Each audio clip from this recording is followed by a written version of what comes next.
আপনারা আছেন ইন্ডিপেন্ডেন্ট সংবাদে। রাজধানীর মানিকনগরে কুমিল্লা পট্টিতে বেশ কয়েকটি টিনশেড বসত ঘরে আগুন লেগেছে। নিয়ন্ত্রণে কাজ করছে ফায়ার সার্ভিসের 7টি ইউনিট। ফায়ার কর্মকর্তারা জানিয়েছেন, বিকেল 3:30টার দিকে কুমিল্লা পট্টির একটি টিনশেড ঘরে প্রথমে আগুন লাগে, পরে আশপাশে আরও বেশ কয়েকটি ঘরে ছড়িয়ে পড়ে আগুন।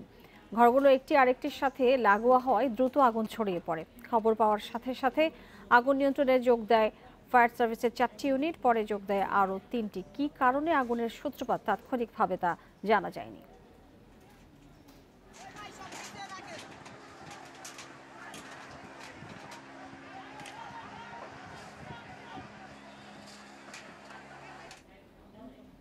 মানিকনগরের কুমিল্লা পট্টিতে আছেন সহকর্মী আলামিন হোসেন, আমরা তার কাছে চলে যাচ্ছি।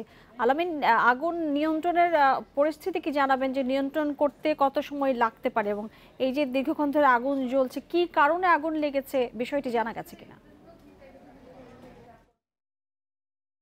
আমরা আসলে এই বিষয়টি নিয়ে এখানকার ফায়ার সার্ভিসের সহকারী পরিচালক মোহাম্মদ সালেউদ্দিনকে একই প্রশ্ন করেছিলাম। তিনি যেমনটা বলেছেন যে কি কারণে আসলে আগুন লেগেছে কিংবা তাৎক্ষণিকভাবে আগুনের ক্ষয়ক্ষতির পরিমাণ তিনি জানাননি। তিনি বলেছেন 3টার দিকে তারা আসলে একটি কল পান এবং পরবর্তীতে প্রায় 1.5 ঘন্টার 9টি ইউনিটের চেষ্টায় আগুন নিয়ন্ত্রণ। মমিতা, আমি যদি এখনকার ছবিটা আসলে আপনাকে একটু দেখাতে চাই, আপনি নিশ্চয়ই দেখতে পাচ্ছেন এই এলাকা কিন্তু এখন বিদ্যুৎ নেই, বিদ্যুৎ বিচ্ছিন্ন, যাতে অন্য কোথাও আগুনের ছড়িয়ে না পড়ে জন্য বিদ্যুৎ বিচ্ছিন্ন রাখা হয়েছে। আপনি নিশ্চয়ই দেখতে পাচ্ছেন সম্পূর্ণ ঘরগুলো, অর্থাৎ আমরা পাশের একটি ভবনের পাশের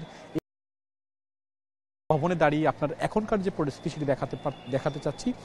রাস্তার পাশে যারা আসলে ছিলেন, সমস্ত যারা ভাড়া থাকতেন, তারা কিন্তু তাদের সংসারের তৈজসপত্র কিছুটা হলেও রাস্তায় নামিয়ে নিতে পেরেছেন এবং মাঝখানে যেই জায়গাটায় মূলত আগুনের সূত্রপাত হয়েছে, এখানকার স্থানীয়রা বলছেন যে হঠাৎ করে গ্যাসের চুলা বা সিলিন্ডারের চুলা যাই হোক না কেন, কোনো কিছু একটি থেকে হঠাৎ করে এই বস্তির মাঝখানে আগুন লেগেছে এবং পরবর্তীতে সেই আগুন চারদিকে ছড়িয়ে পড়ে।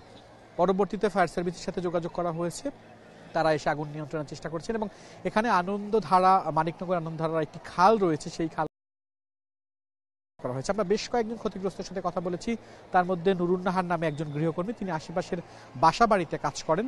তিনি যেমনটা বলেছেন যে তিনি আসলে আগুনের খবর শুনে এখানে এসে দেখতে পান তার ঘরের সংসারে যা কিছু ছিল সবটুকু পুড়ে গেছে। আমরা সালেহা বেগম নামে একজনের সাথে কথা বলেছিলাম, তিনি আসলে একইভাবে বলেছেন তিনি স্বামী পরিত্যক্তা এবং তিনি এখানে তার 5 বছর বয়সী একজন সন্তানকে নিয়ে এখানে থাকতেন। তিনিও এসে অন্যের বাসায় যখন কাজ করতেন, তিনিও এসে শুনেছেন যে যখন আগুন লেগেছে এবং পরবর্তীতে তার সবকিছু পুড়ে ছাই হয়ে গেছে। আমরা ফায়ার সার্ভিসের কর্মরত যে সমস্ত কর্তারা এখানে রয়েছেন তাদের কাছে জানতে চাই খবর আছে কিনা। তিনি বলেছেন এখন পর্যন্ত তাদের কাছে আহত কিংবা নিহত এরকম কোনো খবর নেই।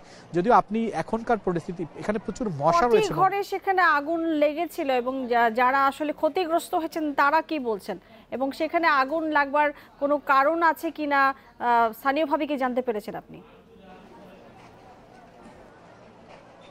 অমিতা, প্রাথমিকভাবে এখানকার স্থানীয়রা যেটি বলছেন এটি আসলে একটি বস্তি, এর আগে আগুনের ইতিহাস আছে কিনা বা এর আগে কখনো আগুন লেগেছে কিনা আমরা আসলে এই প্রশ্ন করেছিলাম। তারা বলছে এরকম পূর্বে তাদের আসলে কোনো আগুন লাগে নাই এবং লেগেছে প্রশ্নের আমরা করেছিলাম এবং মিশ্র কিছু আসলে উত্তর পেয়েছি যা আসলেই সঠিক কিনা সেটি আমরা খতিয়ে দেখতে পারিনি। তারা স্থানীয়রা যেমনটা বলছেন যে হঠাৎ করে মাঝখানে একটি গ্যাসের চুলা থেকে আসলে আগুনের সূত্রপাত এবং সেটি সিলিন্ডার গ্যাস না লাইনের গ্যাস, এবং লাইনের গ্যাস থেকে আসলে এখানে প্রশ্নই আসে না, এরকম একটা কথা বলছেন।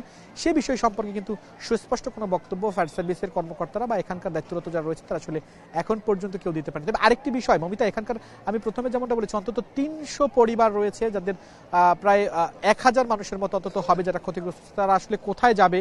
আমি আগেই বলেছি এখানে এই এলাকায় কি অবস্থান করছেন, যেই জায়গাটা আসলে পুড়ে গেছে যেই সংসারগুলো, সেখানে তারা তাদের কোনো কিছু সংসারের কোনো কিছু বেঁচে রয়েছে কিনা বা অবশিষ্ট রয়েছে কিনা কিংবা আগুনের হাত থেকে রেহাই পেয়েছে কিনা সে বিষয়টি তারা এখনো সেই ধ্বংস শূন্য করে রাখা হয়েছে। আপনি আমাদেরকে যেটি দেখাচ্ছিলেন শুরুতেই, সেটি কতক্ষণ বিদ্যুৎ বিচ্ছিন্ন থাকবে এবং সার্বিকভাবে ফায়ার সার্ভিস কি বলেছে, কোনো ব্রিফিং তারা করেছে কিনা?